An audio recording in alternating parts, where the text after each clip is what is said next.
મિત્રો હું અત્યારે છે ને નરસિંહ મહેતા સરોવરથી મધુરમ તરફ જતો હતો તો ચીખલિયા હોસ્પિટલની બાજુમાં ત્યાં એક વસ્તુ મળી મને કે લગભગ તો તે ગુજરાતમાં ક્યાંય જોવા જ નથી મળતી એમ અત્યારે હજી એની સિઝન પણ ચાલુ નથી થઈ અને તે ફળનો રાજા છે એમ અને તેને એક વખત તમે ખાવ ને તો મજા જ આવી જાય. હું વાત કરું છું આ ખાખડીની. આ ખાખડી છે બરાબર. અને આ નરસિંહ મહેતા સરોવર એનું પુલ છે ને એની ઉપર જ આ ભાઈ છે ને બેઠા છે. શું ભાઈ તમારું નામ શું ભાઈ? મારું નામ દિલીપભાઈ રાજુભાઈ સોલંકી છે અને અમે અહીંયા 3 વર્ષથી ધંધો કરીએ છીએ.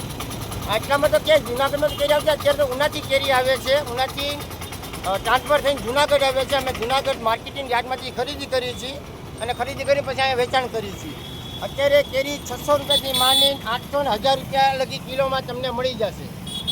અને અત્યારે અમે 1.5 મહિના લગી 1.5 થી 2 મહિના લગી કેરીનું વેચાણ ચાલુ રહેશે. તો ગમે ત્યારે કેરી તમારે લેવી હોય તો અહીંયા પધારવા વિનંતી. અને શું ભાવ શું છે ખાખડીનો અત્યારે? અત્યારે 150 ની અઢીસો છે, 200 ની અઢીસો છે અને 300 ની અઢીસો છે. ગુજરાતમાં હજી તમને આ વસ્તુ ક્યાંય જોવા નહીં મળે એમ. આ છે ખાખડી અને એ પણ મજા કેસર જેવી છે જોવા. એકદમ સોલિડ છે, કેસર જ છે સાવ જોવા. અને આને ખાવામાં પણ અત્યારે મજા જ આવે એમ. અને એની સાથે બીજા ભાઈ પણ છે. શું નામ ભાઈ તમારું? મેહુલભાઈ. ધવલભાઈ છે જોવા. અને આ બે ભાઈઓ જો ખાખડી વેચે છે. આ છે જુનાગઢ સિવાય તમને ક્યાંય નહીં મળે. આખા ગુજરાતમાં તમને ક્યાંય નહીં મળે જોવા. આ છે ખાખડી. ઓકે ચાલો ભાઈ.